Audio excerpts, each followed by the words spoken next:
What's up, everyone? One of the topics we hear a lot of friends in the Asian community talk about is our trouble being able to communicate to our elders. Keeping up with our native language is tough. We get it. But it prevents us from being able to talk to people we love, like our grandmas. McDonald's wants to help with that. To celebrate the new Grandma McFlurry, McDonald's launched SweetConnections.ai, where you can record a video message for grandma and have it translated into her native language using AI. You can choose from different languages like Mandarin, Korean, Hindi, and Tagalog. Try it out and send a message to your grandma at SweetConnections.ai. Then come to McDonald's to treat yourself to the Grandma McFlurry today. Available for a limited time at participating McDonald's. Select languages available. What's up, everybody? Welcome to another episode of Fun with Dumb. Today, as you've noticed, I'm joined here by my co-host and dear friends Rick Lee and Steffi Bake. I know we look like a random bunch of three people put together, but somehow the universe put us together, made us friends, and made us lifelong partners. It sounded really weird. I'm sorry. I apologize for that. And I know you noticed today is a little bit different. We have this weird configuration where we're sitting side by side, and this was on purpose. I wanted to try something different. I know. I feel like the Simpsons intro right now. This is kind of crazy.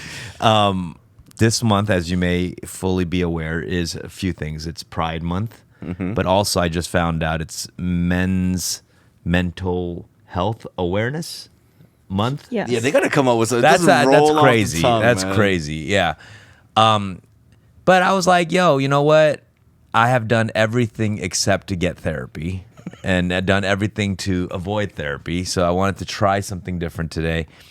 I put a hot seat right in front of us. Wow.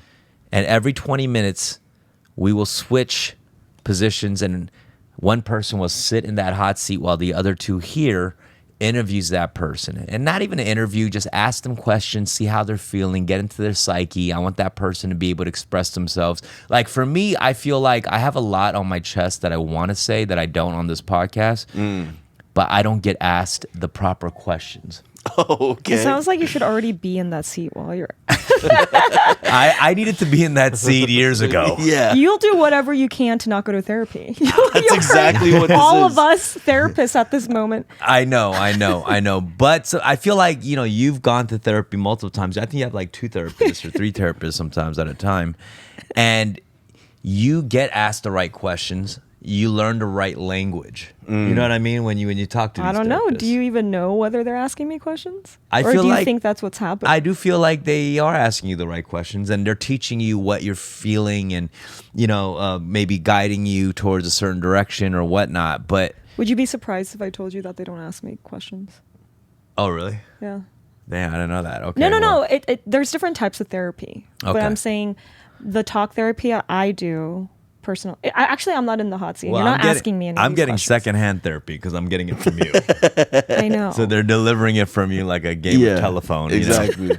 But anyways, we're going to put somebody in the hot seat every few minutes and just kind of dig into their psyche. I like that idea. Yeah. Okay, so saying things that you can't yeah. normally say, going a little deeper than normal. Yeah, the willingness to be vulnerable. Okay. Let's try it. What happened, Johnny? What happened this week? Johnny, get your booty over there. Yeah, Get why your don't- little Should booty I go over there? I'll kick it off. You How want to about kick it that? off? I'll Yeah. kick it off. Let's All do right. it. I don't know if this changes anything, but I just feel like we're right in front of each I other. like it, yeah. What do you think? Does it feel any How different? do you feel? I feel good. This is good. Yeah. I feel kind of alone in this island here. And I like it. I like the little triangle force that I we like got it because going I on. like being able to make eye contact with you. you Yeah. actually suggested that we sit right in front of each other. Yeah, because I remember when we had the table. The table. The table was amazing. I think we had great. We had good communication during that time, and we kind of like got into certain things. I do feel like there's something that you achieve with a tabled podcast. Yeah. That's podcast. Podcast. What did I say? Podcast. Podcast, yeah. Yeah. And you also have a little lean on the table you could have, and you feel comfortable kind of having that Well, conversation. I've heard, I don't know if you guys heard this, is that like men are bar seaters, so they sit next to each other. That's how you guys communicate, while like men and women tend to, and women to women communicate like front facing. So there's Bar seaters. Yeah. I see. You know? I don't know if that's true. Like women go to bars too, you know. I'm just saying like that's just something I read. I don't know. Oh, if that's, really? like- yeah. Okay. Like we tend to communicate, or guys tend to communicate more side by side. That was just an example. I'm Yeah, not saying okay. that's always the case. I feel like we're parents right now. It's like, Johnny, what do you have to share with us? Yeah. You know, Well, this no, is okay, nice. so So we got to ask you questions. yeah, sure. All right.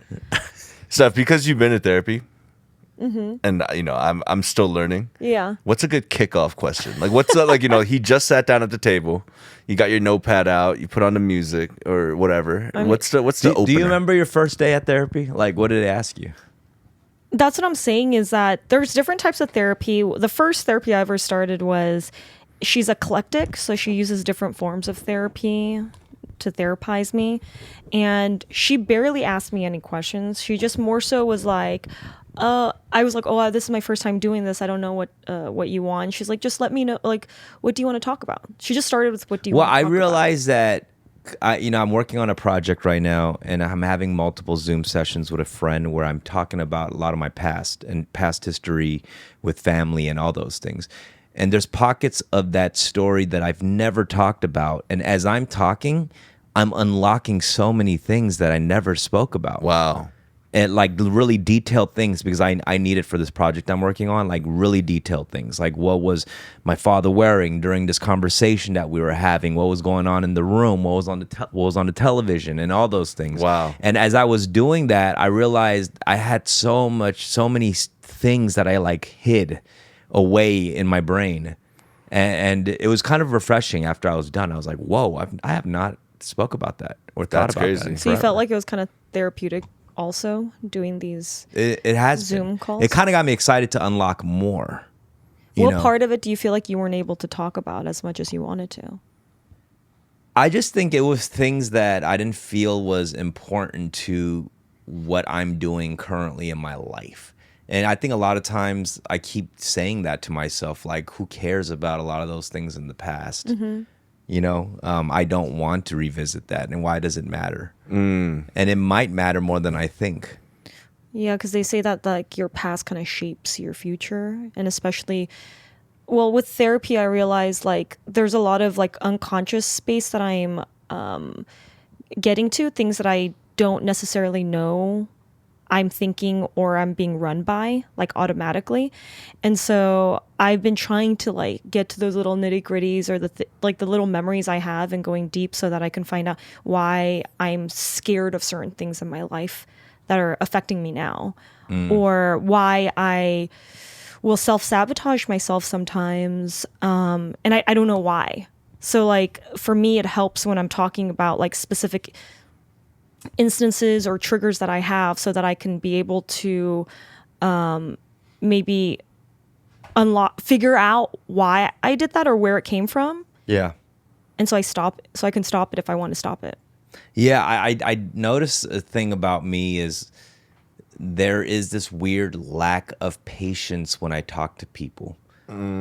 Like it always has to get to a point Right. when I talk to people, and I'm like, why do I expect that from every conversation I'm in? Yeah. Some stories or conversations simmer, you know, and it does go longer than you might want, uncomfortably. Yeah.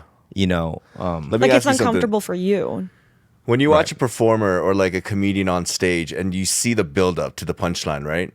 Do you get impatient during that build up, or are you kind of enjoying that moment, that ride, that up and down situation before it gets to the kicker? Because I feel like with me too, I have that impatience when it comes to everyday conversations, but I'll be the most patient, the most willing to wait when it comes to like the performed arts where they're kind of like delaying it and kind of slowing down. It's weird like that. Like do you have that impatience when it comes to like someone displaying something? I don't know why I always want a punchline of sorts. No, this isn't even a joke, and I don't mean punchline like the way we think of with comedy or rap. Yeah, right? you're not talking zinger. You're just saying Yeah, just something that puts a period at Right. the end. And I don't think every story needs that, right? Or every, I remember like there was a time where I was doing the TED Talk. Yeah. And I remember the way I prepared that TED Talk was almost like every few bars and lines. I even said bars right now. Yeah. I needed a response from the crowd. Right. But a TED Talk isn't that. you just have to get the thought that you want across to the people. And I should have more things I want to say to people where it doesn't need a reaction. It's for me. Sometimes Every it's time cool to- I say things, it's almost for people. Right. You know, I want to be able to share things for me. Yo, that's deep. That's deep. I think that too. I think a lot of my actions before I had my son, a lot of it was, I wouldn't say performative always, but it was, would I be doing the same thing if there was nobody here watching me? Do you know what I mean? Yeah. A little upping, a little exaggeration. For sure. Just, garnishing it a little bit. But also what you said, I think it's important to remember that it's okay to talk about nothing sometimes. Do you know what I mean? We're always like, we see the point that we're trying to get to, or kind of like the point we're trying to get across. And so we're always working on that like journey to finish a thought. But sometimes it's cool to just simmer into conversation, not Yeah. say anything. And I be seeing a lot of friends who just simmer with Simmering. those conversations. And I don't know why it angers me, you know? Yeah. Well, why do you think it angers you? It must be something from my past and the type of conversations I had with my parents. I think that's a lot of it. I think the majority of the conversations with our parents was either admonishment, Yeah. or they were like, when they were like, disciplining us, reminding us that we messed up, reminding us of all these things. So if it's not if there's no fruition, or there's nothing like we're gaining from the conversation because of that past trauma with our parents, it's like we kind of want to just shut that conversation off, Yes. It It was either language barrier, it was everything, any kind of conversation that I had with my parents was about kind of criticizing something or being judgmental of sorts, So Johnny Park, now that we got you in the hot seat, let's just dive back into the past real quick, if you don't Sure. mind. Do you remember a memory of some sort of bringing back home something from school that you were proud of and getting a compliment from your parent, or like, wow, good job? Do you remember any GJ moments? I don't remember a single compliment from my That parents. is, How about your when you said that you had the spelling bee and you won? No, I don't remember. I don't remember it Your personally mom in my was like head. the one that Yeah. told that story, and then I think she's the one that told us the story, and she was proud of you for that. I feel like maybe my mom was proud of it, but I don't know why I can't remember it though. Like Why don't I you- can't why don't remember you- the compliments. Like when I'm with my mom, once in a while she'll like tell my friends like he was really smart like before 7th grade. yo, they love saying that. Yeah, they love. and I know it was like I must have really fucked up at 7th grade because it's like that's a very specific grade. Yeah, It's not like exactly. in elementary, middle school, it's like 7th grade. That was when she found your bong. Something happened. I can't remember those moments. I think my mom was busy with her own things, dealing with her own things going on with my father. So there wasn't time for her to also focus on us. But yeah, I don't remember many compliments at the time. Because you agree, Steph, like, he's not very good at receiving compliments, I don't think. When he Yeah. does, he gets really uncomfortable. He's like, shut up, stop. Yeah, like when he gets gifts. Mm-hmm. I remember when I got him like this book, the Ghost World book. He's like, "Why'd you get this? I already have it." And I was like, "Oh, that's like so sad." Someone did a surprise Or- birthday cake for him at a club, and he got Yeah, pissed. and then he got mad, and I was like, oh. I always get uncomfortable with that. Like, Yeah.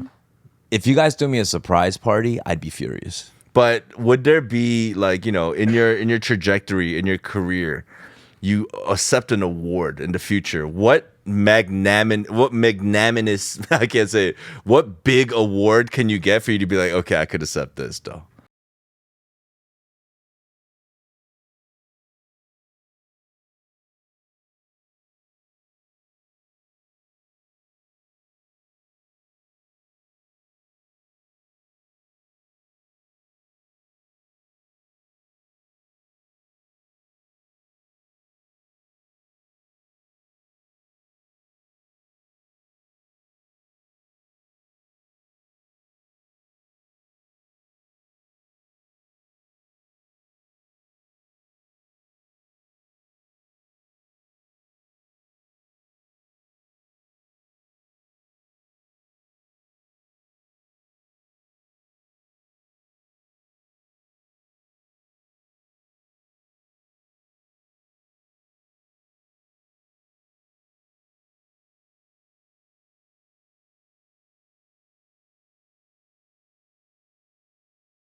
really know how to respond because they also didn't grow up really knowing how to respond to feelings Yeah. that way, right? So Yeah. they're just like, oh, I don't know how to respond to this moment because they're kids of war. Like their parents, went through this war thing. There was no time to like communicate emotions. So that's why I don't like really blame my mom for No, these I don't things. blame it either. But that's what I'm saying. It's like we're talking about talking to our parents and confronting them, but Mm-hmm. because of our issues, but they have even worse issues. But they're not. This is not a confrontation. This me asking, "Hey, what are you proud of?" That's not a Yeah. confrontation. That's me asking, "Oh, what were you proud of? Like, what do you like about me? What was something that you like?" Because they have memories of those things. I would assume. What was he proud of when I was that age? You mean? Yeah, that's not confrontation. I don't think that's confrontation. If That's just anything, communicating. It's kind of which like what is- you, yeah. Yeah. It's kind of like what you said earlier about you fighting through your repression and like thinking of specifics. You're kind of giving your dad that same exercise Yeah. for him to unlock something as well, too. Yeah, because maybe he wasn't able to at that time. I'm afraid he's gonna say nothing. yeah. He's like, I'm waiting. What? I mean, yeah. Go ahead. I am curious. What if he did say one specific memory at that time, I would be insanely surprised and I would probably feel like very sentimental. Yeah.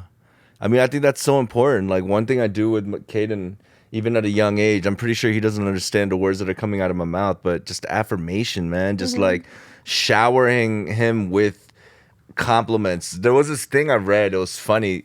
This father is calling his son a genius, right? He's like, "You're a genius. You're a genius," and he treats him like so. Like everything he does, wow. And at first, I was like, I don't know, man. He's blowing his head up. You're making him a little too cocky. But he was like, their reality is what you shape, what the parent shapes to them. So if you tell him he's a genius and he's like a champion and he's like the best, he's gonna grow up thinking like that. Like that's his default setting. Do you know what I mean? And then from there, of course, you have to kind of like etch out social cues so he doesn't act like a dick in front of his friends, like he's the top dog. Yeah, you'll learn to like you are someone who's like very aware, so you would humble, like you already know how to be humble. Yeah. So he'll see that anyway. Yeah. He'll learn that those are like the social cues at some point, right? Like of how to handle situations. But it doesn't mean that you're not great. You could be great, you could be the best and still be humble. Well, at least you're instilling confidence in him because Yeah. just the ability and the willingness to just do something confidently is Yeah. half the battle. Absolutely. Absolutely. And I think, I don't know, I wish I could go back in time when our parents were younger, when they were young dads, why they didn't think it was necessary. I don't know if it was tough love or if they didn't have the emotional capacity to do it.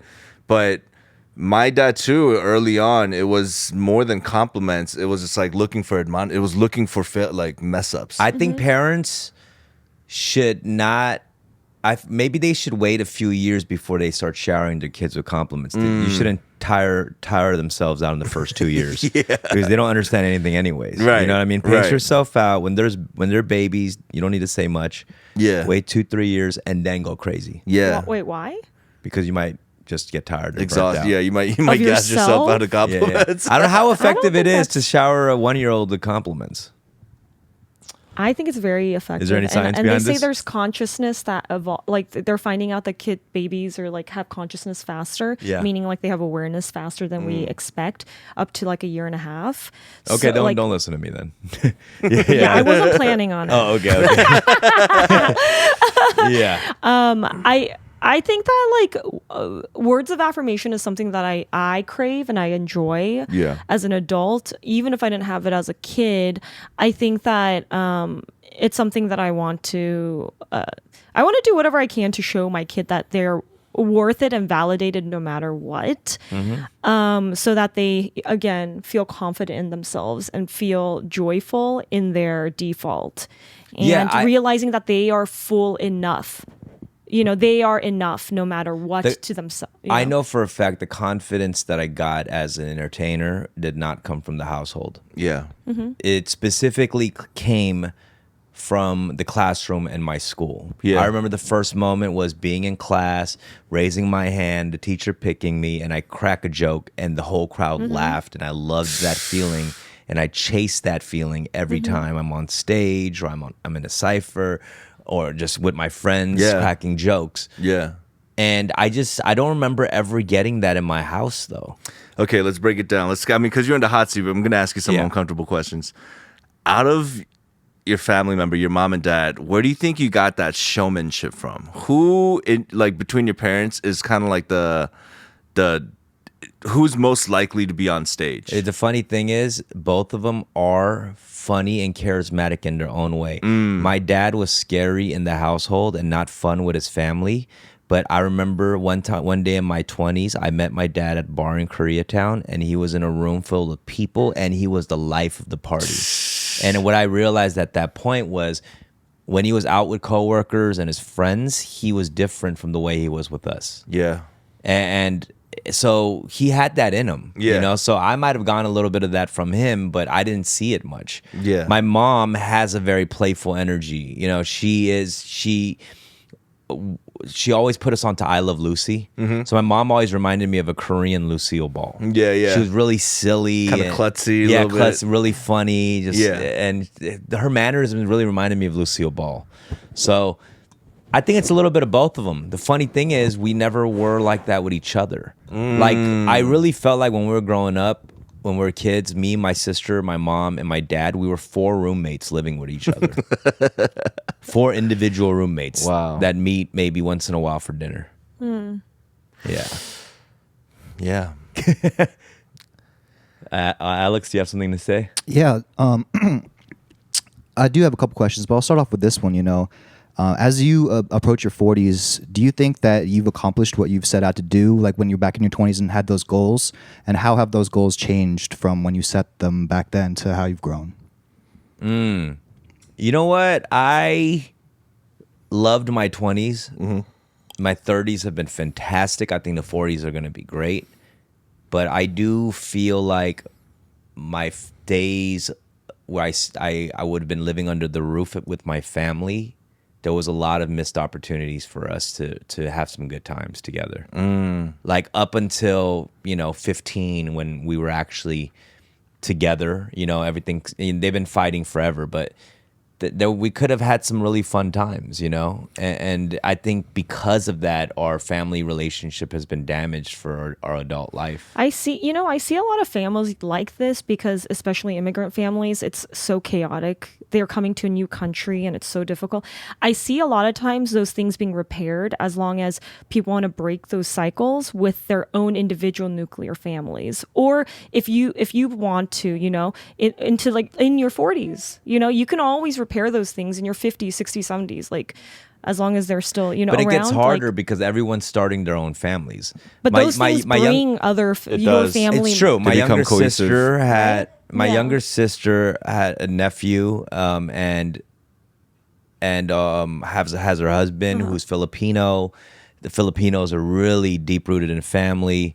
That's brought us closer together, and I see my sister like bringing the family closer together, like Yeah. meeting up with my dad and my mom for the And child. bro, here's Yeah. another word of encouragement, man. The fact that you're even thinking about, there's these missed opportunities. You don't understand how many people our age that do not have a relationship with their parents. They've accepted it and they're just like, it's better this way. Yeah, or they passed away, so Or they they'll have passed no away. opportunity to do it. Yeah, like whether they're thinking it's useless, it's futile. Be like, nah, we're too far gone. There's no way that we could make a connection.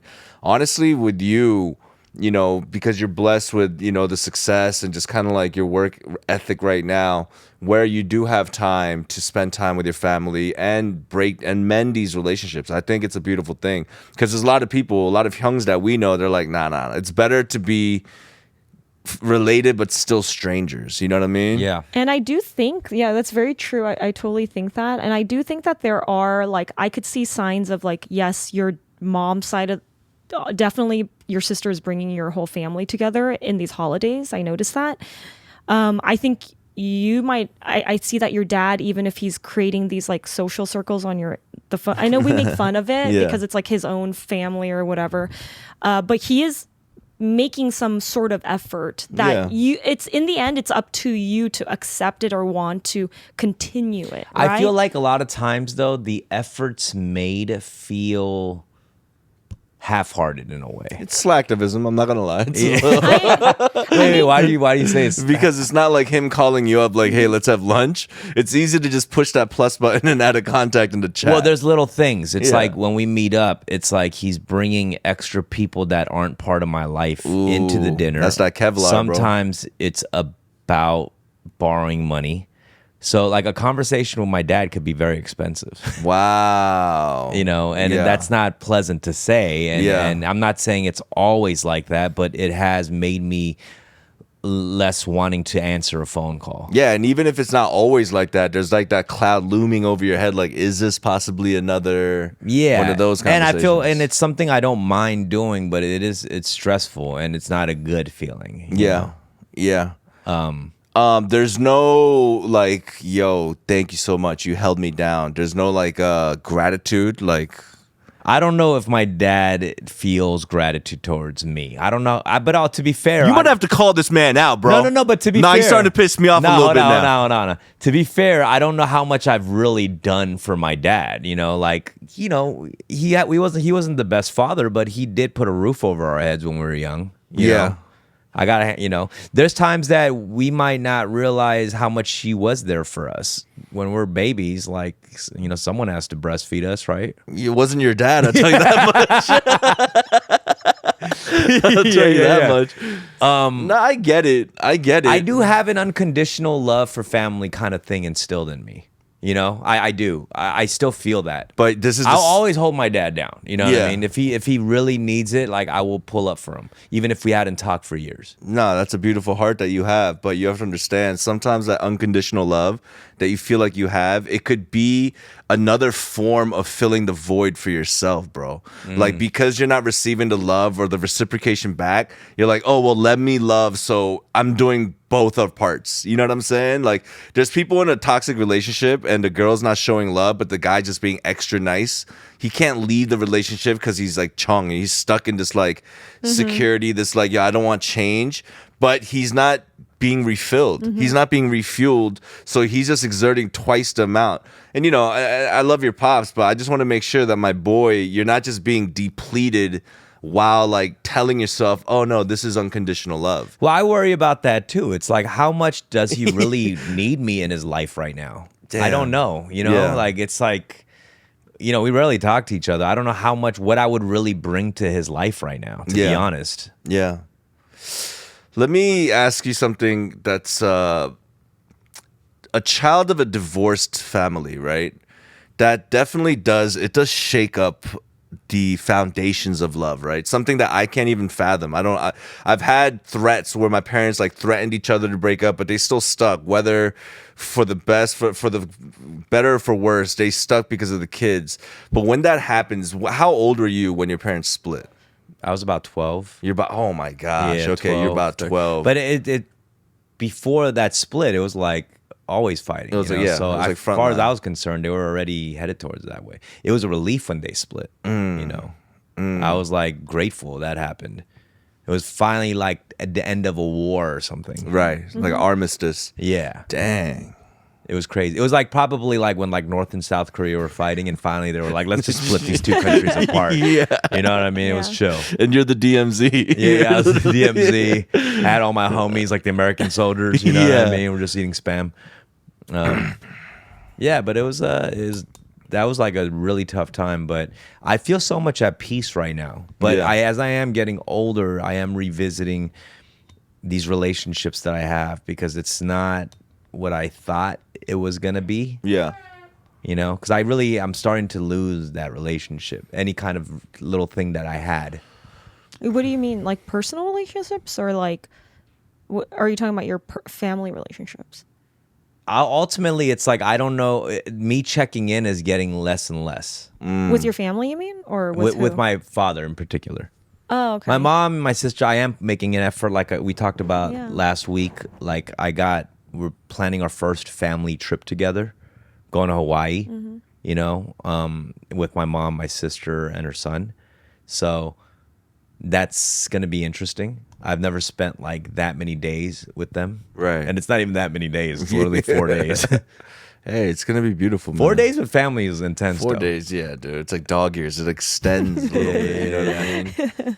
That's crazy. You're allowed to take breaks though. Like remember to like let them know instead of walking away. I would say like say that you're in a moment with your family. You go get lunch or and you go like visit whatever places.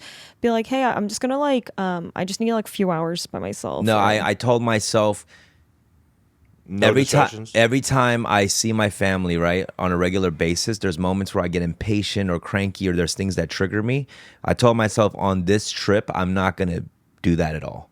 I'm going to be patient. I'm going to listen. I'm going to laugh. I'm going to have a good time, not get angry at my mom. None of that.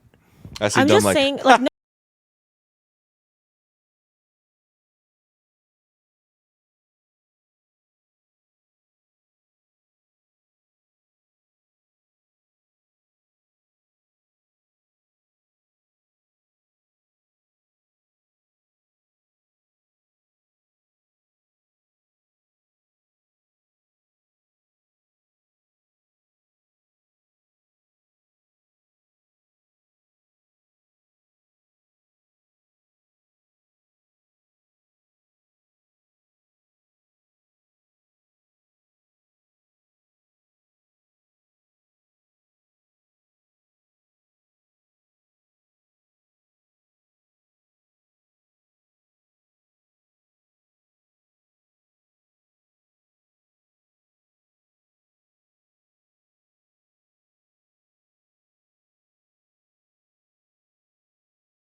Should I do that on the trip though? We're in Hawaii, like we're It's- vacationing. it's up to you. have a few days of just like, you know, sun, jovial times.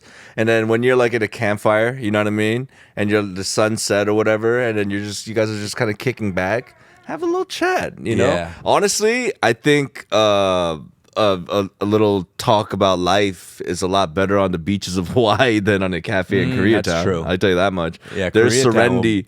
There's serenity, you know. There's a mysticism of Hawaii too, you know. So true. definitely, when everyone's lax, when everyone is kind of like, you know, the pH levels at a nice balance, then yeah, to drop it, it's cool. But again, it's the way you execute it, you know. True. It's if you could have a talk, but then if it becomes an intervention or an attack or kind of like a No, I wouldn't do that. Yeah. It shouldn't be an attack. yeah. But dude, dumb. Like, I want you to know, and you know, I'm no licensed therapist, but just as a friend, there's a lot of us that have a active relationship with our father that's been in our lives, and you know, but we still, as Asian Americans, really don't know who he is, man. Yeah. You know, you ask me, what's my dad's favorite song? What does he enjoy? What's his passions? To be honest with you, I can't answer a majority of these And questions. that's okay, right? And that's okay. Yeah. I mean, it's okay, meaning like, because I don't want you to feel like you're behind or like you've missed out on these things.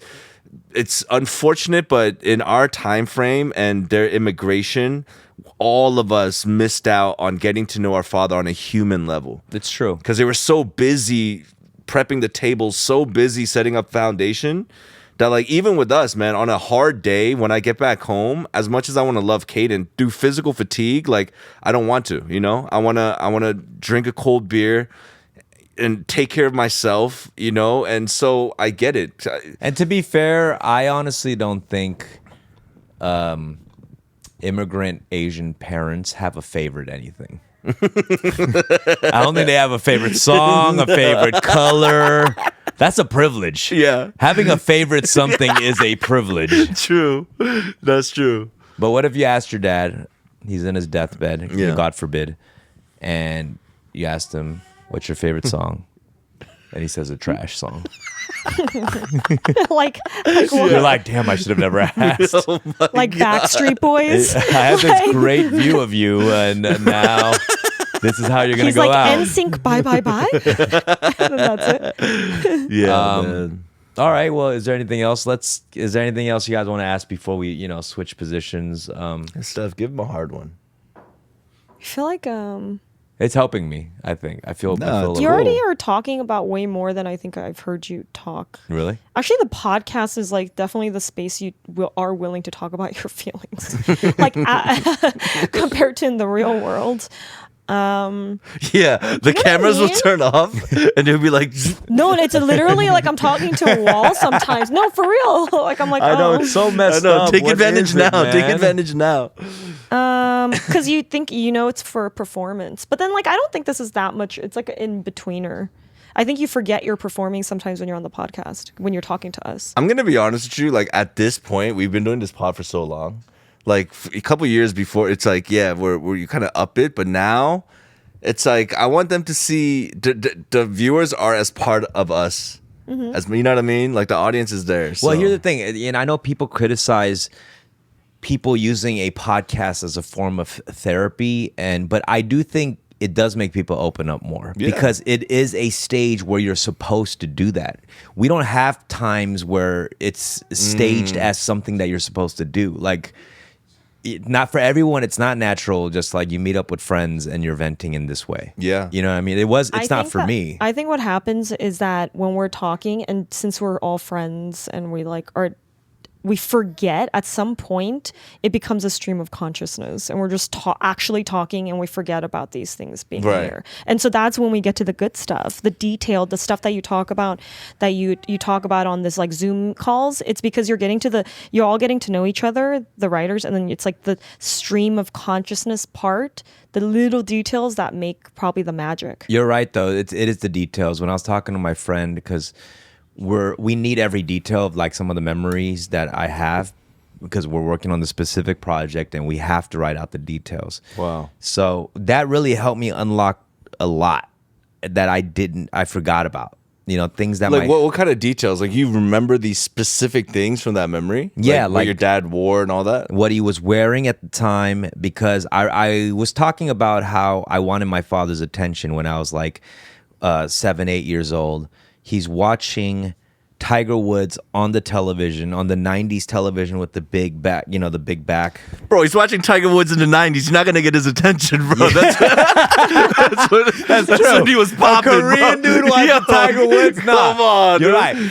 But this is what I remember. So I'm explaining this to my friend, right? Because I'm talking about my father and how much I wanted his attention. So I'm painting the image.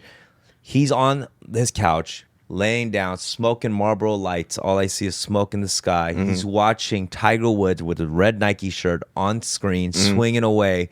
I go into my dad's closet. I grab his blazer. I grab his suit, wear baggy over my body. Nice. And I go in front of the television. I do a goofy dance in the suit. You know what I Yeah, mean? yeah, Try to get a nice. reaction out of my dad. He says, get the fuck out of the way. Are you serious? Yeah. But that's a good point, though. It was Tiger Woods. It's Tiger Woods, It is bro. Tiger Woods. Yeah, Phil Mickelson, maybe. For sure. But I do remember doing that, Yeah. whatever impersonation I was doing in front of the television to get my father's attention. But I was painting all the image around me. And I just remember all these 90s items, the red Corvette VHS rewinder. Wow. There was a little box, little case that my father held all the Marlboro Light miles. Do you remember the miles that come on the side Yeah, of the yeah, cigarette yeah, packs? yeah. So there's little miles on the side of Marlboro packs, and you collect each thing, and the amount of points you get, you can buy like Marlboro bicycle, Marlboro Yeah. sleeping bag. Icebox. Yeah, I you get remember all enough. that. You smoke enough packs, you get a Marlboro bike that you can't ride because you have lung cancer. Yeah, yeah. It's just like it's funny. Yeah, you get. But I just remember all these details. Yeah. That's crazy. But that's how you were like wondering about therapy. There was no question involved. It was just the way you were talking, stream of almost unconsciousness or Yeah. consciousness. That's what you do in therapy, and then it starts unlocking these things because you start remembering, visualizing things. That's what kind of therapy for me has been like with the talk therapy. Yeah. I do agree that specifics is very important too, because you'd be surprised how much you are inaccurate in your memory. Like you think you remember this thing so well, but then like for instance, my trip to Africa on missions, like I would share testimony. I'd be like, this happened. But then my team members, they'll be like, no, that did not happen. It didn't happen that way. Yeah. So you kind of like tell yourself that it happened like that. You know, you play tricks with your own mind. Yes, true. So it is good to go into the specifics and check the receipts Yeah. because sometimes those memories could dictate how you feel about something or someone, and you're completely misled because in your mind you thought it was like this. Well, how do you Yeah, even well- confirm actually what happened then? That's Because what- yeah. because you and your father and your family members who was there all could have their own versions of it. But that's Like, Yeah. but that's reality. Right now, my reality of this moment is going to be so different from yours or his right now. Yeah. And that's what's interesting. So like even if you talk to your parents about something specific, they might have a completely different memory and a different version of the thing that happened to you. Right. And that's kind of interesting to know too. Right. I feel like when I was growing up, you're in wonderment about how amazing everything is and how everything is like valued. And then as you get a little bit older, you realize how pointless everything is. Do you know what I mean? As you get older, you're like, you get kind of numb to the things that bring you joy. You just, as you go older. And I think the secret to life is to bring that wonderment back, bro. Yeah. To like really focus on the importance of the small things. Because a lot of people, when they get to a certain level of life or maturation, they're just like, okay, we don't need to talk about these things because it really doesn't matter. You know what I mean? Like religion, whatever, it doesn't matter. Just live life, just be happy. But then I realized the ones that are truly happy to the like old golden ages, they come back to the realization of just like, oh, these small things, the small details. This is the spice of life. This is what's very important. Yes. And so I think honestly, this chapter that you're going through right now, where you're like, you know, I have these things, but I want to repair or mend this relationship with the family. That's already the first step, bro. Yeah. You know what I mean? That's huge. That's phenomenal. true. I really wouldn't have thought that you'd say this a couple years ago. Yeah, I mean, and you know what the messed up thing is? I only feel like I can mend it now because I'm financially able to. And I don't think that's the right way to think too.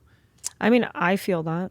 You think so? I think it's normal because not normal, but I think a lot of people feel that because we live in a society where, especially in Los Angeles, and in an industry that is very like unstable. So like that part of us feels safe. So now you feel like, okay, I have this very important part of my life. Okay, now I can work on these other things. Right. And in the beginning, it's just survival mode. You just have Yes, to exactly. be You're like, oh my afloat, God. stay Yeah, afloat. yeah. And Yeah. like, that's what also our society rewards us for, like having, like we equate success. I think Korean culture, American culture, entertainment culture, you know, or LA culture. It's like, if you don't have money, you're not much. Like You that. can't open to your dad at a McDonald's, man. A steakhouse, he'll listen to you. That's a good point. Yeah, That is a Fries, good point. I don't know, but potato gratin, you know, like Yeah. it's That's true. There's levels to it, you know. Definitely, just like why do I need to listen to you? Like, what do you mean? What, you know, That is true. There is levels 'Cause to it's It's like, ventilation. it's like True. even a business meeting, right? Yeah. Like they're not going to take you seriously unless the setting is proper. yeah. It's I think true. it's, you know, that maybe it's also a way to protect yourself. Like I could see that if, say that your dad like rejects you or says something that hurts your feelings, in the end, you're like, at least I have my money. I have my stability. Like, you know, for yourself that you have that. I think I needed that sometimes, like to remind myself, because sometimes I forget that I'm like, okay. And I have to like I have to like remind myself by looking at like all these things I've worked for. Yo, let's to like, why don't we switch up? to cry. Let's switch up yeah, the hot to, seat at to that. be grateful for Yeah. myself. All right, let's switch up the hot seat. We're gonna put Steffi on the hot seat. first. Let's go. Are you sure? yeah, of Damn course, of course. I don't know why this is making me nervous. I like this. This is cool. That was great. I needed that, guys. All right, we got Steffi Bake, ladies and gentlemen. Steffi Bake in the hot seat. Are you pausing? Oh, my drink. All right, guys, we got Steffi Bake in the hot How's seat. the hair? Don't worry about the hair. We're looking Why? inside you, not I in don't the like this exterior. lighting. All right, we're looking inside I'm you. gonna do a Rick move. Come on, Steph. This is a hot seat. You can't wear sunglasses Yeah, in the we got hot this. Is seat. Rick? Are you gonna take off I'm your gonna take- Yes, sunglasses? no sunglasses in the hot seat. Take them off. Okay. I don't know why this stresses me out. All right, Steph. Continue off of what we were just talking about. Yeah. I was just saying that sometimes I need to look at a physical reminder of the things that I've accomplished for myself when I'm feeling low, or if I'm about to do something like very vulnerable, or if I feel rejected. It's easy for me to go to a negative place, or to start self-criticizing myself. And so I have to like validate myself by looking at maybe at my accounts, or like reminding myself of like some physical things, which I know is not that important, but it's also like important for my survival, which gives me validation, but it's not and then also obviously I sit and think about like my friendships with people, and then I'm like really grateful that I have those things, which is more important than the material things. I do worry about a financial status a lot. Probably look at the bank statement more than I should. Yeah. How many times a week do you think you look at your bank statement? I look at it every day.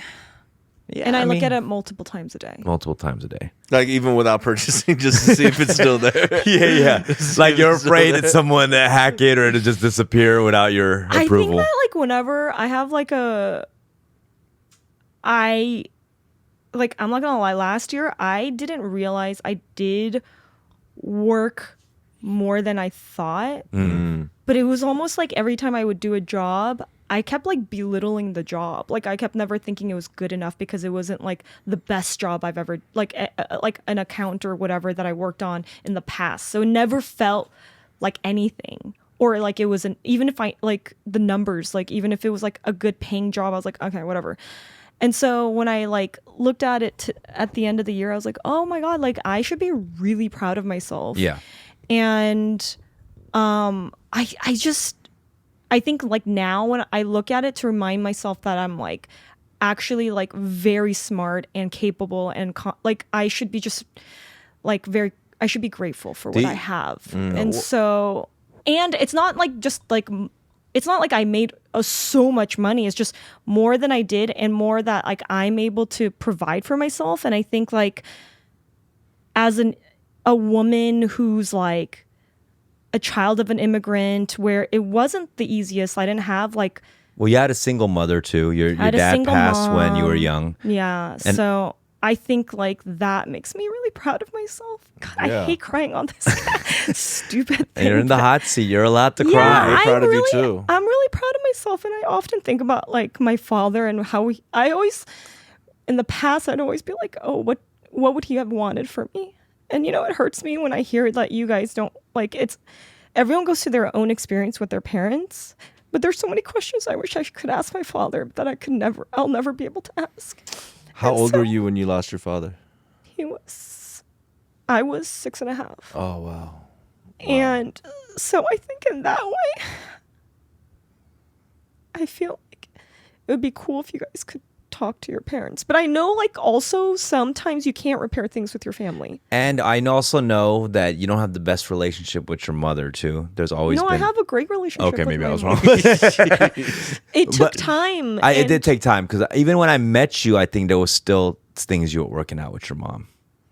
You know, this was only a few years ago. You know. Yeah, I think I've always had a really close relationship with my mom, but it wasn't the one that I think I wanted with her. And now I have one that I want with her. Before it was like this, I knew how to make her happy. And so I did everything I could to make her happy versus it being like this two-way street. Yeah. Where I can communicate with her and tell her my feelings, tell her things that make me sad or happy. And that's the relationship I wanted with her. And I have that now. I don't see her as much as I did in the past, but I have a genuine connection with her, which is better than what I had before. Do you And- have? Do you? So I don't ever argue with her anymore the way I used to, which like if you asked me back then, I would have been like, oh, me and my mom's relationship is fantastic, but it was a one-way street. But now it's like I spend less time, but I have quality time because I want to spend time with her. And you know how you said that you get annoyed with your parents? I don't have that as much with my mom because now it's a two-way street. I can tell her like these things bother me, and she's, you know, when they say like, oh, parents don't change after a certain age, I really am proud of my mom because she really does try. Wow. And we have like a special bond that is like I'm very grateful for. I kind of wish for me when I have this relationship with my mom, like I don't necessarily need her to make me happy. I just wish she's happy with the things I tried when I make her happy. That's some real, yo, that's so real. Yeah. Do you know what I mean? Yeah. Yeah, Like, yeah. I don't really ask for much. I'm like, just receive this thing in a regular way. Yeah. It makes me happy to know she's happy. Do you Yeah, know what I yeah, mean? yeah. When she tries to make, yeah, like, because that's how we were brought up, you know? Like, we felt accomplishment when they were like, okay, you did that, you know? We never studied for ourselves. I didn't do things for myself. I did it because when I presented it to my parents, I'd be like, oh, I'm going to get that validation. I'm going to get this, like, compliment, you Yeah. know? So as they get older, that rubbed off now, too. It's like, Mom, you don't need to stress out to make me happy. I just want you to like what I'm doing or approve of it, you know? Yeah. And So, they yeah. do, right? Yeah. I mean, They do. Could Tell I me they do. ask you something like, because you lost a male figure in your household when you were really young at 6, and you're the oldest in your family. You have a younger sister and a mom that you kind of took care of financially as you got older. Yeah. Uh-huh. Do you think that affected your relationship with men in your personal life? I think it actually more affected my relationship with women in feeling like I need to caretake for women. And that scares me in weird ways. And I feel like whenever I'm with women, I have to like do something to make them happy. With men, I think that I don't really understand a relationship with men. And I think the reason why there's so much, sometimes there's like a little bit of, before therapy, there was like a miscommunication with men and like what I thought I needed with a man. And because I'm so independent and capable of like realizing like what I can do for myself and my family, I think that often it scares men and it makes them feel less than, because men are in our society considered the providers financially. Yeah. And so I think that before I didn't really understand how to, on both sides, be able to like communicate or to work out that part, like financially too, like not knowing how to, instead of it being a battle or like almost like a better than energy, Yeah. because I know I could do these things. It's like when I need support, that person can help. And then when they need that support, I can be there to help. And I think that took me a long time to get to. Yeah. And I think, but I do think men are threatened by it in some ways. Does it threaten you guys if a woman is very like, No.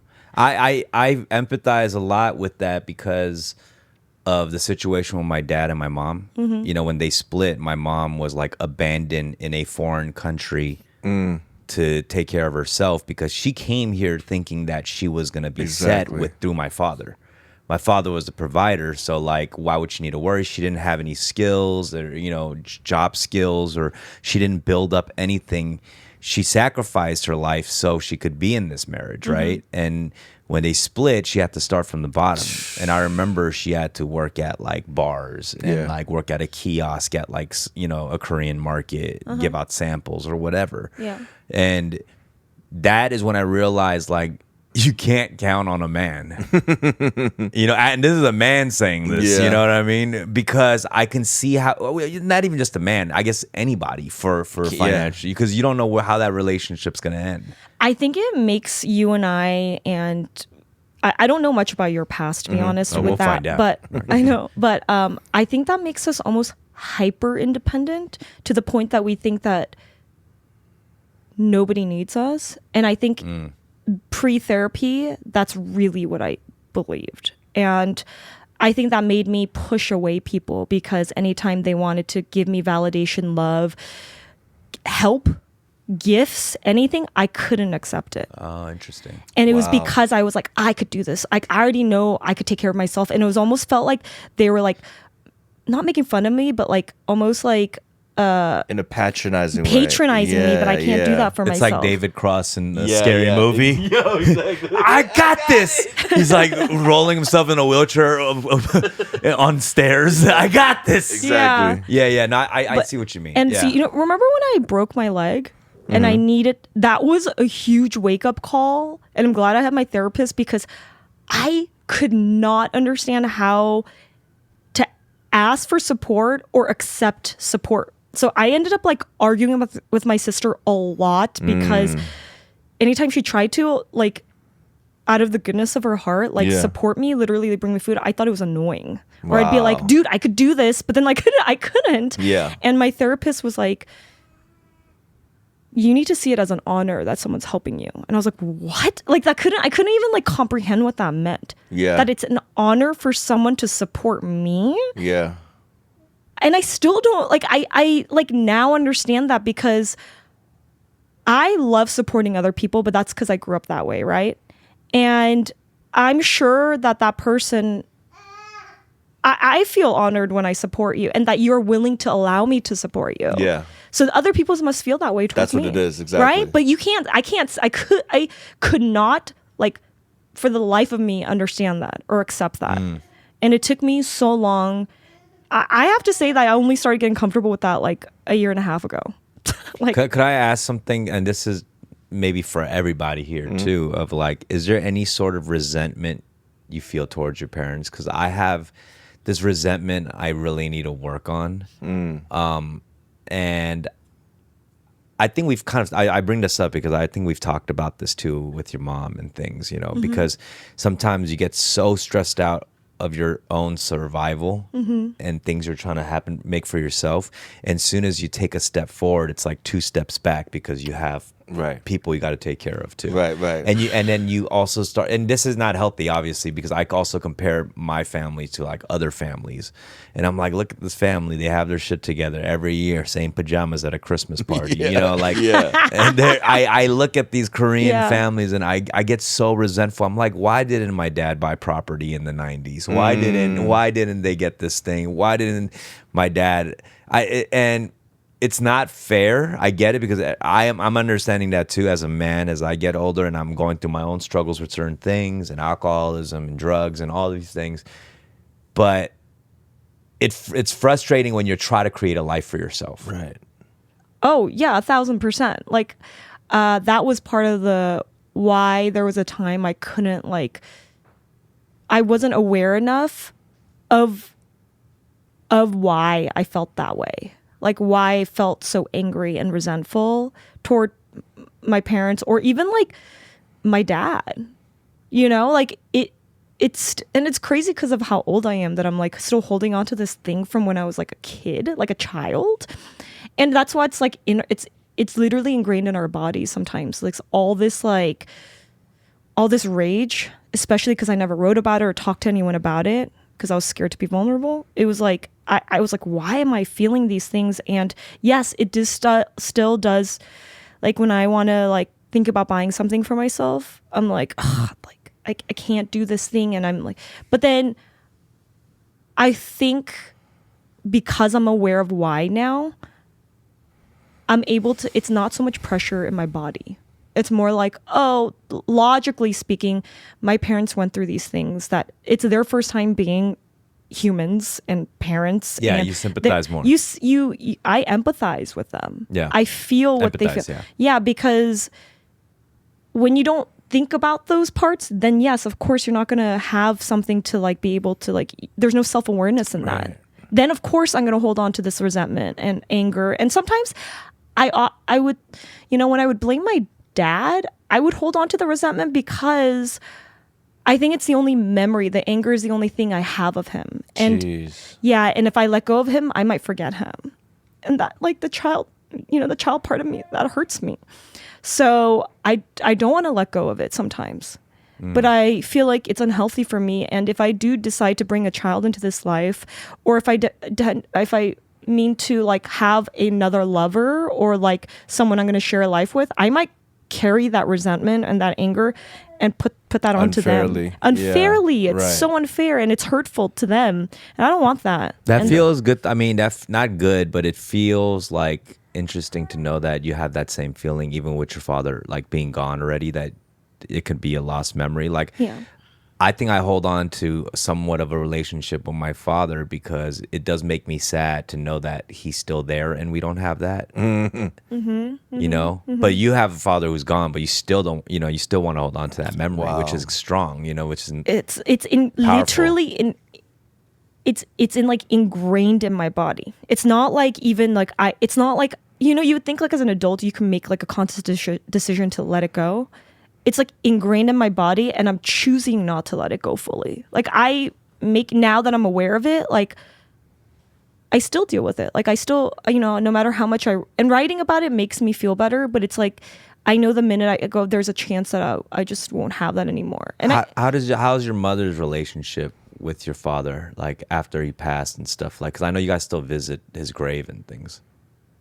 see, I can't even really, I don't know because she hasn't. She doesn't say much. Well, about she it? doesn't. I think it's too painful for her to like go through that, because sometimes I want to know more about my father so I can have more memories and maybe it'll unlock things. But I realize that she has gone through her own experience with him that was probably really painful, and she didn't go to therapy or anything like that. So like, she tells me now that she doesn't really want to remember. It's kind of like where you're like, I don't want to think about this thing. It's like, it's that. So I don't know. I don't really know, even if I ask her sometimes, like deeply, if she like wants to remember those things, Right. or is capable of bringing those things up at this moment. So I don't really know, but that's. So I do see. wish that she did go through. She like would go to a therapist so she can like selfishly tell me more about it. So this writing down procedure, it really does help. And this is me asking, like when you write down your thoughts, journaling and stuff like that, I hear great things about it. Yeah, it's crazy because I think last year a lot of people are going through depression in the last especially since the pandemic. I think it's awoken people into like really wanting to be self-aware or learn more about themselves. Yeah. And last year, I feel like I was pretty, I don't even want to say depressed, but I did feel in that space, like just unhappy with everything.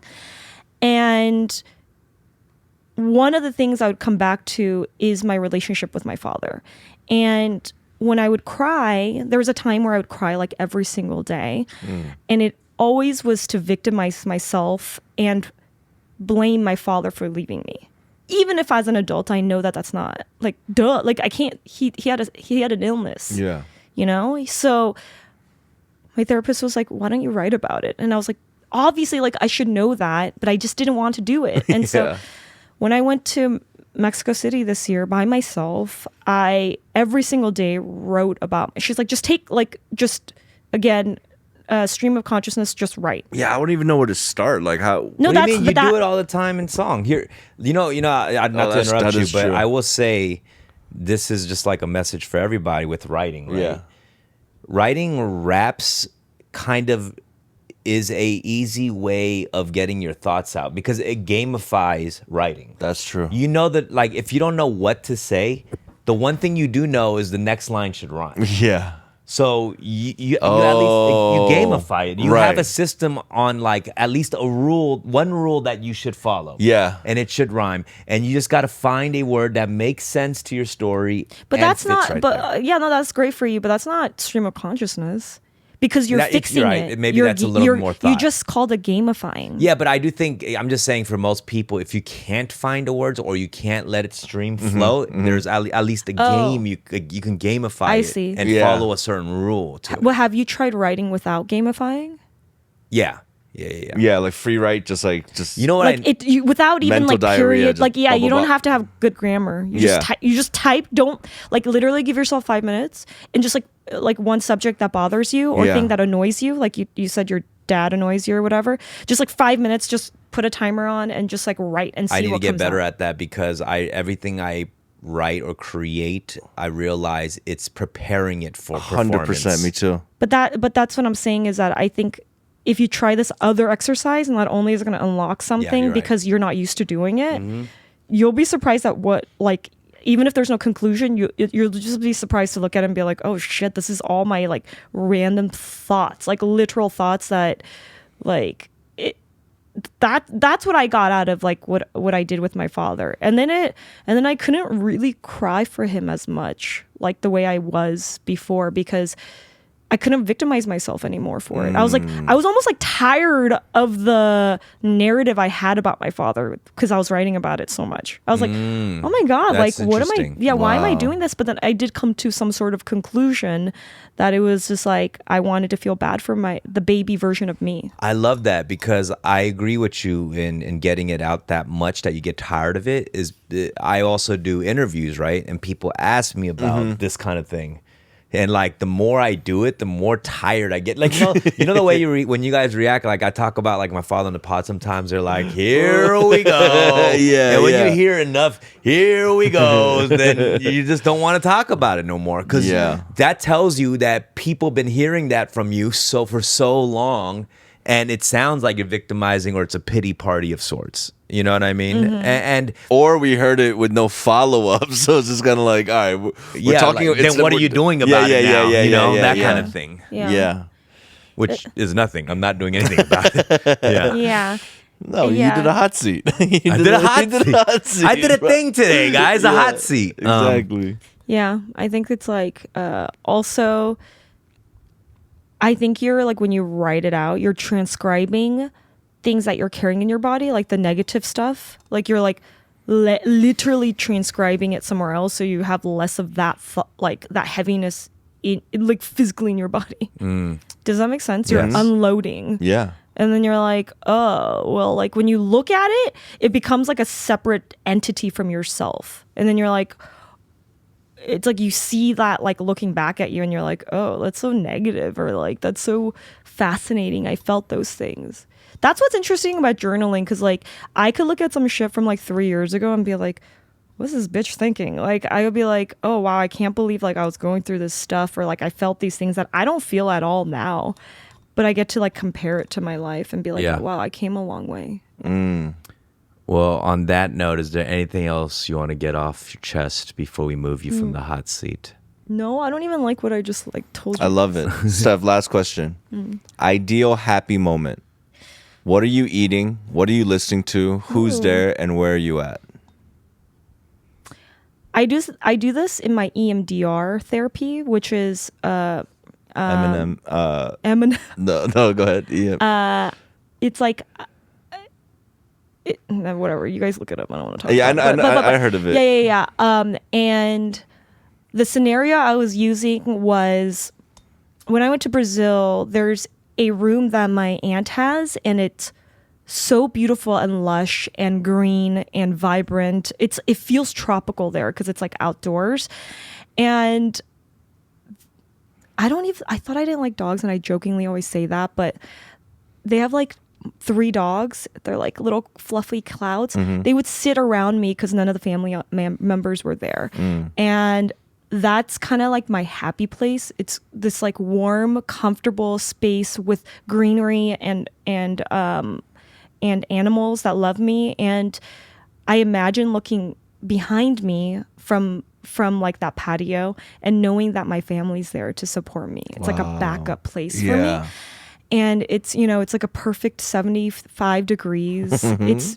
I'm so comfortable. I'm just myself. I'm not, wearing anything. I don't need to prove anything to anybody. Yeah. I'm just safe and warm and happy. So, and the fruit that I have are these mangosteens that they had. And it was this thing is like a real thing I experienced when I was in Brazil this like last few weeks ago. And it's just it's at the table next to me, and that's exactly the perfect place for me, and it's my happy place when I have to think about something when I'm going through something. It's beautiful. Nice. Thanks for sharing that with you. Thank with you us. for asking. That was a good question. All right. Well, Switch. Steffi Bake in the hot seat, ladies and gentlemen. Woo! All right, next on the hot seat. Seat's definitely warm. I'll tell you that. It's getting hotter. It's a hotter seat. It's warm. Rick Lee, the most complicated man I've ever met. What's up, Rick? First, before we even start, like, what's on your mind? I mean, you're recently a brand new father. Yeah. That has to come with a lot of emotions, a lot of positive emotions. You have a healthy baby. Yes. It's you're spending a lot of time with love being spewed out, you know? Yeah. It's such a rush and overwhelming sense of emotions these days that I need to tell myself to really like live in it and appreciate that I'm feeling this. Sometimes like I have this tendency where when I feel something like overwhelming, I like avoid it. And I just kind of like I turn the other way, and I'll be like, I'll experience this later. Like for instance, like if we drop something like a huge project, the first couple of days I'll like listen to it, and then I'll like I'll get insecure about it, you know, and be like, why did we even put that out there? Why do we even do this? Even, you know, I'm putting my life out to the public a lot. You know, I'm sharing the identity of my kid, our like journey as a family, and then sometimes there's this voice in my head just like, no one wants to see that, you know, no one wants to hear that stuff. Like, chill with that. It also like, are you showing off? Like, are you rubbing it in people's faces? There's a lot of like doubts, but you feel genuine joy. I do feel genuine joy. I do feel genuine joy, and also I want others to. I don't want to inspire or like coerce other people to like follow the path that I have, but I do really see the secret to life is definitely bringing another life into the world, bro. Like I do see that, you know. Why do you think that? I feel like you start seeing you know how like there's a countdown, like there's timers where it counts down. When you have a kid, there's a count up. There's this counter that's not going to stop now, you know? Like before I used to be the guy, I'd be like, if I didn't have a calendar, I don't know what day today was, what time it is. Like there was no sense of direction or like organization in my life. It was just very free form. But having a kid, there's like this counter in my head now that just shows me how old he is now, how old I'm getting. Like, you know, when your parents are like, time flies when you have a kid, like you notice that it's so fast. And sometimes you're like, dang, I wish there was a pause button, you know, because it does get intimidating. Because to be honest, when he first popped out till now, it's cute, it's fun. The challenges of, you know, keeping him clean, wiping his butt, making sure he doesn't cry, making sure he's not hungry. That's like the given. That's like the default. But then I have this fear, this like anxiety in the back of my mind. Once he starts realizing who I am, like, am I the ideal man or the father figure that he can look up to and respect? Because there's still a lot of things I need to learn and, more importantly, unlearn. Because there's a lot of like sensitivities that I have. There's a lot of anger issues that I have. A lot of just like shortcomings I know myself that my son doesn't know yet. Do you know what I'm saying? And so right now it's easy to get a smile out of him or to have him chuckle because I'm making a funny face. But once that is over and it's time for the deeper, like, who is my dad? How is he as a man? I still have these, not doubts, because, you know, it's going to happen and, you know, I'm working on myself. But even when you said, how come my dad didn't buy property in the 90s? I don't want Caden to feel that in 2050. Like, do you feel like a reset right now of like your old self? Because everything from right now on is how he's going to know you. I feel like I had a lot of issues and problems within myself before Caden came along. Yeah. And then once he came along, it's like, oh, Rick's the new guy. It's like, no, it's not. It's not. It's not like a reset. Well, I would love to feel like it is, you know? Yeah. You tell yourself that it is, but in reality, it's actually just like a new, like, fallen snow that covered the ground. Right. You know, you're there. Yeah, I'm still dirty underneath. Right. But then there's this new fresh coat of like purity. No matter what you do, you're not going to be able to hide that. You're not going to be able to hide that because like 30 plus years of programmed of residue in there. Yeah. Yeah, exactly. So, you know, it's just a lot of quiet time when I'm looking at Caden, and I'm looking at my wife, and we have these like walks, or we're sitting on the couch together, just zoning, and we're like, we're so blessed to have this family. Like, we're so lucky. I'm so lucky that I was able to win Donna back into my life. I'm gonna share this with you guys right now. There's a lot of comments on Instagram. I'm showing my like good husband side, getting her flowers, just being sweet. And I thought about it. I'm like, why do I like presenting this to people right now? And it's because I failed her once. I've hurt her so bad. So do you feel guilty? More than guilty, it's like an overcompensation on my part. Yes. It's just kind of like nothing I can do will take back the pain or the tears that she shed for me during that time. But if I can do anything to kind of not only show her, but also show the world, like, oh, Rick is like, this is how he is now. Yeah. Do you know what I mean? There's a lot of past trauma and past like mistakes that I've made that I feel like I'm paying for now. I get you. And I mean, I what I see is, and what I'm jealous about is that level to focus all your love yeah, into one unit. I think I try to love too many things on a very surface level. I want to like hone in on a love. Yeah. And I feel like I'm always so scared to do that. yeah, And that's why I've had problems with partners, that I've had. yeah. Like I'll like fall in love or something, but like just on the surface. Right. And every time I'm like this close to letting myself go. Yeah. But I think with a baby, it's like you bring that and it's like natural. That's like instinct. It's biology, It's like a requirement. Like you have Yes. to have him Yeah, close yeah, to you yeah. for his survival, definitely. And another thing that I realized that I've been going through was, I realized that I've been rushing my whole life, just like for no reason. Like there's Yeah. like this, my internal clock seems like it's at like 1.25 speed YouTube video. Just like a lot of silly mistakes or careless moves that I made was because of this hasty personality that I had for some reason. I don't know what it is. Like I want to finish first, even if it's not the cleanest finish. Like I got to the line first. Even in the Yeah. bedroom, you finish. Even- No, okay. Yeah, and it's just, and luckily my wife is the complete opposite, where I mean not slow, but she takes her time. She takes Yeah. her time, and every move that she does is meticulous, and it's coordinated, and it makes sense.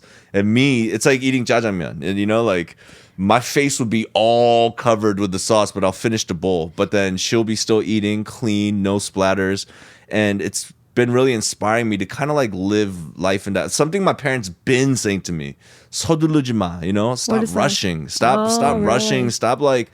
No one's chasing you. Why are you living like that? Can I ask you something? Yeah. And this is because I've known you for 20 years Yeah. almost now.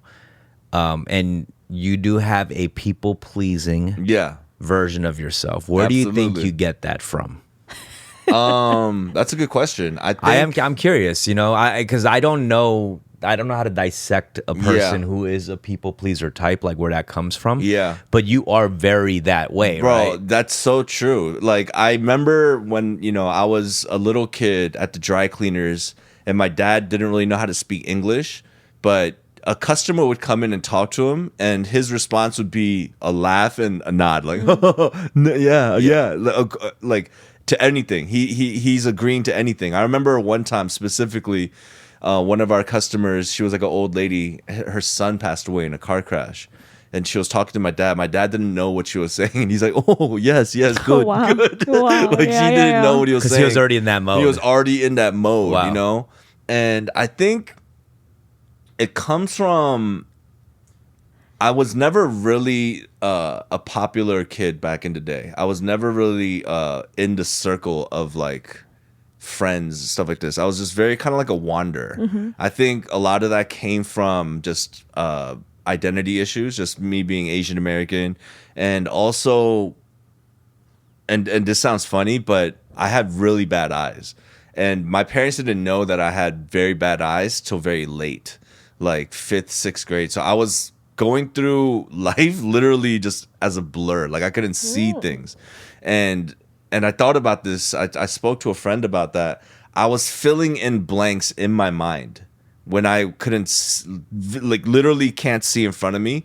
I would literally come up with explanations of things within myself. And that was a very dangerous road, because I can tell myself how something is, even if that's not the case. Like, I'll just say it to myself. It's kind of And then creative. it is creative, but it's also like very irresponsible, because very basic situations, or like, for instance, like I remember my shoulder popped out, or I had a huge injury, but I didn't want to bother my parents, so I would just like grimace silently to myself until they would take me to the hospital. Like, like, it was one of these, I didn't want to burden anybody, I didn't want to inconvenience anybody. Yeah. And when I started bringing like little snacks or candy, remember Pixie Sticks? Yeah. I would have like 100-pack, and I'll just start passing them out to people, and they'd be like, "Oh, Rick's the candy guy," and then they'll start liking me. Yeah. And then they'll start hanging out with me. Yeah. And then I realized, oh, if people get something from me, they'll like me. And I didn't see that as a bad thing, because I'll always bring Right. Pixie Sticks. Right. You know what I mean? I mean, technically, that is how the world works. Too. Yeah, it's transactional love, right? Right. Yeah, but it is the way, but it shouldn't be that way. Because sometimes I see you, and you're so talented, and you have a natural gift with so many different things, but I see you going to them first instead of them coming to you, and you knowing that you have this gift and you Yeah. can just sit back, because they will come to you. yeah. But I see you kind of beating them to the punch, and sometimes it like bugs me, I think. That's some real ish right there, because the best example that I could give is when I was younger, I used to play the piano very well, and when my parents would have friends over, it would be a thing. Rick, go to the piano, play something.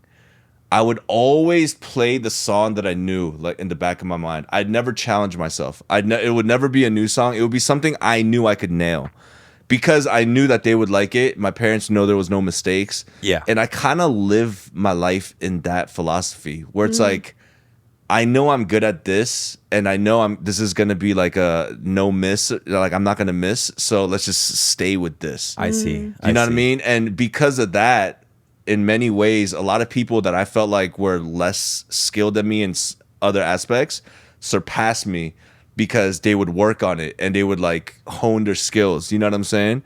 But like with me, I just kind of stayed in my comfort zone. And that's something I don't want my son to learn from me. Did your parents expect like perfection in some way? My parents, we as a family love to appear more structured than we Yeah. actually are. Structure. I think that's the key word here. Yeah. It's I structure. think it was part structured. of assimilating into the culture. Like any immigrant would understand that, of appearing a certain type of way, Yeah. so that we look normal and we're accepted by everyone else in society. Right. And I just saw this David Cho clip that changed my life once again. It was crazy. He was saying, Make your art fearlessly. Is that be a celebrity to the ones you know. Don't be celebrities. Don't be a star or like or like this like. that resonated with me too? Actually. Yeah. Don't be a celebrity to the people who don't know you. Be a celebrity to the ones that are in your life, closest to you. Like, what's the point of me going out and appearing like mad put together, like in front of strangers? And we but do then I that. come home and Donna sees me a mess. For sure. My father was just the same way. Yeah. You remember I was Yeah. talking about my father, how everyone loved him outside of the household. Right. He was like, had so much charisma. He was a star amongst his friends, the popular guy.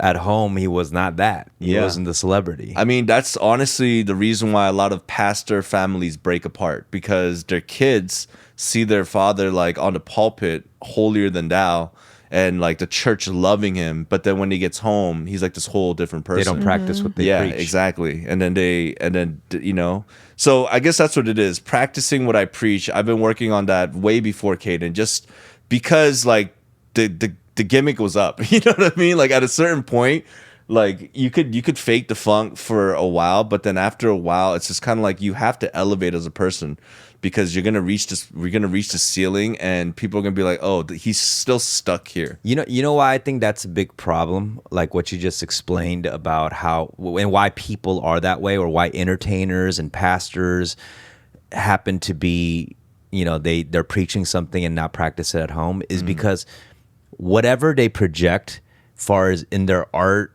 and the persona, is so big. Yeah. They can't back that up. They can't back that up. Like Dumbfounded or lyrics as the rapper who's toured and fans screaming, that's so big compared to us being this person and a human being at the house. Yeah. It's hard to bring that back. Yeah. And the reciprocation is not the same either. It's not. It's like all of a sudden you're getting that high and you Yeah. go back into the green room, which is your home. yeah. And the energy doesn't match the environment. That's so true. What if you guys just like accepted that there's multiple versions of you, and you realize that this is the performance you that you put out there, and your family knows this is your performance you, and then you can separate it by putting a boundary for yourself and like being like, this is really me, and being okay with it, because And you have to be okay with it. I think that's the biggest challenge, for a lot of people. And it's like, I think now it's like we know those things. As Yeah. you get older, you do realize those things. You know what I mean? And I think that's what we're trying to work on too. It's like you have a kid, and Yeah. that's where you're trying to. No, that's true stuff too. But what's funny is the majority of my work is based off my real life. Do you know what I mean? Like I don't separate the two. I'm fueled by like the things that happen in my life. So like if you're like a actor or like you're a K-pop star where you have this not costume, but you have this like character that you play, it's easy to be like, okay, well, I'm home now and take this mask off. But like with me, like my whole life, my whole scheduling is based around this lyrics, rap, Korean, kimchi phenomenon. You know what I mean? Like I've made this bubble. I made this like thing. But wouldn't you say that, like, say that you go to a restaurant and you're making this content? Yeah. Isn't there a form of performance there that's not you? I mean, I don't know if that's something that I can just No, say. no, but, I know what you but do you mean. get what I'm saying? Yeah. And then there is this like, and I know you want to make it as authentic Yeah. as possible because that's what actually makes it good. Yeah. But you also know when you come back home, you don't need to be eating like that. Yeah, but I do. But I do. Yeah. That's the thing. That's the problem. That's the problem. And I'm gonna get even more personal. I was very reliant on a few factors for my joy and like security, and one of them was looks. I was never a beautiful man, but I had a jaw. Actually, I've seen when you- pictures of This fool you, used to and pull you've. all the ABGs. I think it's back how in you the day, feel bro. about yourself. Because I would consider you a handsome person, even like now. Yeah, and but you rap probably, hella good. But I think it's like that you- already is like the riz I think is it's crazy, you, bro. maybe. Because like Yeah. even now, if I ask, I mean, not just your wife, but just generally, I think people would say you're moshiso, which it translates to like being like handsome or like like Yeah, whatever the it's like- word is like a to swag to attract. you, There's an like, yeah. attraction to you that There's a thing, Steph, like it's this ugly cycle, and like overweight people can relate with this, right? You feel bad because you look bad and you feel bad, so you eat, and that Yeah. makes you feel good, and it makes you feel great, and you feel joy. Yeah. But then right after you eat, you feel bad again. You know what I mean? Can I yeah, it's a self-fulfilling thing. Yeah. I can relate to you on that for sure. And I'm pretty sure a lot of people would be surprised by that. And it's hard for me to talk about my weight, but I've gained weight. Like I've probably weighed like at least 7-8 pounds more than when I was, a couple years ago. Mm-hmm. And it makes me uncomfortable. But I also want to like not care, to be Yeah. honest, because I'm also happier. But when I look at pictures of myself, and I don't post that much because it's about my body and the validation with that. And then so I'll stay home and I'll like order Wingstop and I'm eating it. And then I'm like, why did I just do that? Even when I was like, today I'm going to like be healthy. And then I'll eat. The days that I say I'm gonna be healthy is when I go ham that Yes, night. exactly. That night I go ham. exactly. And That's then true. it's annoying because you do get validation when you do look I get validation when I'm thinner in some way, or I think in my head. Yeah. But the truth is, I like sometimes test myself, and I'll like wear more revealing clothes to see if people still think I'm attractive. And I We all do it. even you in know? our like because dude, entertainment world is so toxic, and we're in the front of the camera all the time. Yeah. And so we keep seeing ourselves and being like unhappy no matter what. And then I'll compare it to pictures of myself like literally 2 years ago when I was skinny, and then I'm like, I wasn't even happy then. I look at then and I was like, holy shit, I'm so much thinner, and I still am not. I remember back then, I was still insecure. Yeah. So I'm like, there is not going to be a time I choose to be happy unless I choose to look at myself the way I am and being accepting no matter what of myself. Do you get what I'm saying? Yeah, absolutely. I mean, it does come. It just stems from insecurity, just like Yeah. beyond physical. Do you know what I mean? Because like when you get that haircut or you feel good, like I act like a whole different person. When I'm Yeah. out, I'm more like I'm more out. Like I'm talkative. I'm cracking jokes. But when I'm out, when I'm invited out to an event and I just look and like you're like, all right, I gotta go to this. I told them I'm going, and then you're looking for clothes, and then you just look. And you You're won't even like, go out. Isn't that crazy? You won't even have fun because of this thing you tell yourself about. Yo, it's crazy. It's nuts. But that's another thing. It's like having a kid. It's a cheat code because when the kid's cute, like you can just have him on your stomach, and it kind of it boosts your points up a Right. little bit, a few Right. points because you have a cute kid. Having a cute baby is like, you can't have any other accessory that makes it cooler Come than on, that. G. You know, Yeah. it's a cute baby. It's Yeah. not even a Wait, cute can- baby. It's a cute Asian. It's a baby. But have you Asian have you baby. considered this? Is that yes, you have that extra, like you have your baby, and that's what you're saying is like what's validating. Maybe you going out and people think, but don't you feel like it could also just be your personality? Because like you are happier with your baby. Maybe it's that, and you seeing yourself feel good. Yeah. Or like you you feeling good, whether it's the baby or not, is what's drawing people to you. Yeah. Do you get what I'm saying? Because like today, like literally last week, there were so many times I was like, should I go out? Like I don't look good right now because like my tummy's out or whatever. But then like I went out anyways, and people are still attracted to me. Yeah. I'm not talking about men. I'm talking about women. I'm talking about people want to Energy. still hang out with me, and it's because I'm having a good time and I'm not thinking about this other thing when I'm actually out. Yeah. And then I'm like, you know what? It doesn't matter. People just like me for who I am and when I'm having a good time, and that draws people to you. And I think it's the same for you, is that whether you think it's the baby or not, I think that it's something to challenge and be like, I think it's just me being happy and like having a good time. Yeah, that's a good idea. I'm gonna test myself. I'm just gonna take the stroller with no baby and see, and see if I feel the same way. I think that's a great I think you test. need that. Yeah. You need that. Yeah. All in all, like while I'm in this hot seat, things I do want to share is that I my whole life I've been a performer in some way, or whether even before rap, when my dad was drinking, like he'd rent out restaurants with a stage, and then he'd be like, Rick, I want you to make a show, like a little like talent show, some kind of sketch show, whatever. So I always love the reciprocation of the energy from a crowd. And I want to impart some of that to my kid. I want him to be fun. I want him to, be proud, like sure of himself. But I also want him to know, I don't want to perform for my kid. Do you know what I mean? I want to turn it off when it comes to like my inner circle sometimes. Yeah, because you want him to love you no matter what. Yeah. I mean, sometimes like I'll be at home just like just performing for Donna for no reason. You know what I mean? And she's looking at me just kind of like, all right, Rick, I love you for you. You don't need to be lyrics all the time. Yeah, you know that's what I mean? so beautiful. I kind of almost want my dad to see me as a performer. I don't That's think why you he's- put the suit on. and try to Yeah, dance. I just feel like it's not about him not taking that seriously. He does not focus on Right. that, Yeah. and he doesn't focus on any aspect of me or my life. So I do feel like I don't know Wait, how do he. you I know- really wait, don't can know I how he ask you- sees me at all. Wait, but how do you know he's not watching, or like how do you know that? I don't even know how he really sees me. But that's what I'm saying is I think you're putting all these like ideas of what he thinks and That's true. feels now. I guess you're right. It's And my fault too. I don't communicate. You as also much have to as I should. remember that people change. Like people can change. Like who I am now can literally, our conversation could change me in like an hour from now. Like your dad could have watched something or heard something or seen something or even experienced something himself that has nothing to do with you, but change how he is as a person. It's true. And you won't know until you ask or talk to him, or you know what I mean? Because it sounds like he might not do it himself. And there is also a chance that he might have not changed, but you just don't know at all. No, you're right. You're right.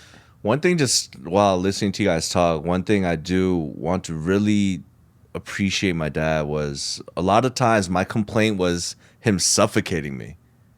You know, the complete opposite of you guys. Like he paid too much attention. Just back up a little bit. Like I don't need to Yeah. memorize these SAT words. Stop hitting me because you want me to be this. It's about that balance, right? It's like you don't want to be neglected and like be invisible to your parents, but also at the same time, it's just like, Dad, you gotta let me live though. You can't I can't live your life. Yeah. You know? And one beautiful thing that's happening now is my dad, you know, I call him every day. I video chat with him every day in the morning because the amount of joy that they get when they see Caden, I know it's good for their health. You know, I know that they're Yeah. thriving off seeing Caden's face. But just our dialogue has become so different now, my dad and I. He talks to me like an adult, you know. He's That's like, cool. yeah, he's like, Rick, you're raising him well. Like I see how you're doing it, and it's just kind of like once you're in the dad's seat, there's so many things that even I can't explain to you guys. The aha moments, like, oh, that's why my dad was like this. Yeah. Right, right. That's why he was like this. Like it's crazy. It's one of those things where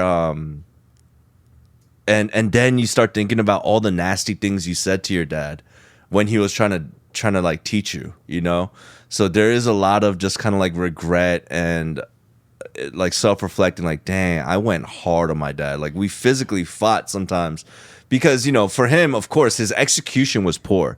The reason why like we fought wasn't because he was saying the wrong things. He was saying the right things, but he said it so brash Yeah. and so like this way or no way. Like because he took away the option of any other thought, it was natural for me to rebel and kind of like, you know, fight back. Yeah. So yeah, man, I do really thank the Lord that he gave me this like turbulent relationship with my parents because it's the best do and don't do list for my son now. I think it's That's so cool. beautiful how your child is a teacher to you, Yeah. and I think Caden is so lucky to have you because you are self-aware and you're self-reflective and Thank you're you. willing to make a change for him. Yeah. Like you're doing it as we speak. Yeah. And with your child, and I'm sure he's going to be so grateful for this. That The means a most lot. effective way to change is guilt.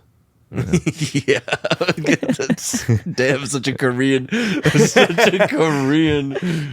Yeah. Dude, we should do this like more often. This is kind of crazy. Good. This is good. Yeah. I hope it translate well to the yeah, I viewers. I wonder hope how so too. that's- yeah. Well, That was great. that was Yeah, great. nice. Rick Lee was in the hot seat. We could wrap it up right here while you're in the hot seat. Steffi, thank you for being vulnerable, willing to shed some tears for us.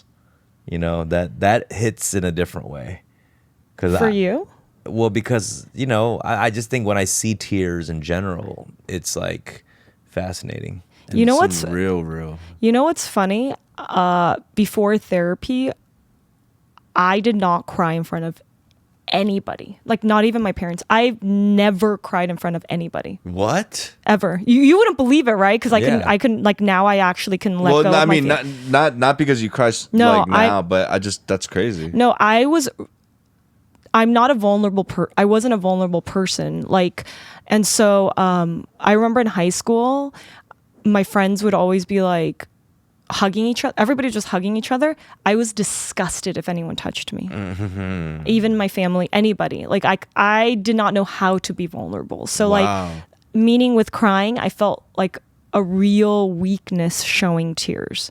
Got it. And That it gets wasn't- me excited because I want to work towards crying. I was like you. Literally, I did not cry until like I could not. I would cry once in a while to myself, but it was in secret. No one could ever see me. I could never cry. in Is front there a of way that you could deactivate tear ducts? Because I'm trying to not cry anymore. I haven't cried, I can't haven't do it. cried I in don't so long that my under eyes are getting crusty. them. Right? Yeah. They're getting Yeah. ashy. They're getting ashy over here, bro. It's crazy. Yeah. I would love. I mean, I think I've seen you cry before. Oh yeah, dude. Heck yeah. I've seen I you cry. cry for no reason sometimes. It's not good. It's good because you're letting out pressure. Have you cried in front of Caden before? Uh, Tears of joy, or maybe right? It's too young right now. yeah. Yeah. Oh, I'm definitely not gonna cry in front of Kate. I'm gonna do You're my not? best. I'm gonna. No, I think it's good too because it shows that it's okay to be soft and vulnerable, and you feel and he feels safe with you to cry. Yeah. He feels safe to like. But I love allow- it when like I watch like movies and the narration's like, I've never seen my dad cry. Really? Only at, like, this Why? one. I don't know. Just there's like this. You're talking about some firmness. Asian movies. It sounds like some Asian movie. Like, Yeah, but no, I'm gonna let Kaden know that gentle is the new strong for real. Yeah, I think that's beautiful. I feel Yeah. like he'll feel comfortable being any way with you then, right? Yeah. Like he could be happy, he could be sad, he could be scared and still know that you're accepting Yeah. versus it being like you can't do this thing. You can't Absolutely. do this thing that's human and natural. And so I don't know. I think that's a really beautiful thing. I mean, I'm grateful that I could do that. And sometimes I can't, when I'm like, I can't turn off the crying sometimes. I think about how many years of I didn't allow myself to do it. Yeah. So Right. it's like Let the floodgates open a little bit. Centuries of me not crying Right. is why Centuries. Yeah, that what do you wait? centuries? Are you a couple hundred years old? decades. I was like, how old are you? It's like, oops, I let out a little secret. Yeah. Steffi Bake from Bridgerton. Oh, I loved it. Thanks for sharing. Yeah, Steph. thank you for sharing. Thank you everybody here for sharing. I appreciate you guys, Yeah. and thank you for everybody for listening to these long testimonials here. Yeah. But Steffi Bake, is there anything you want to plug? If you liked this episode, you can always support the artists by going to Steffi as me on Venmo and sending me some money. People get mad about that. They're like, Do "You're not- do you actually get Venmo sometimes? Never from this pod. Well, no, there was actually one person that did a while ago who did send me some money.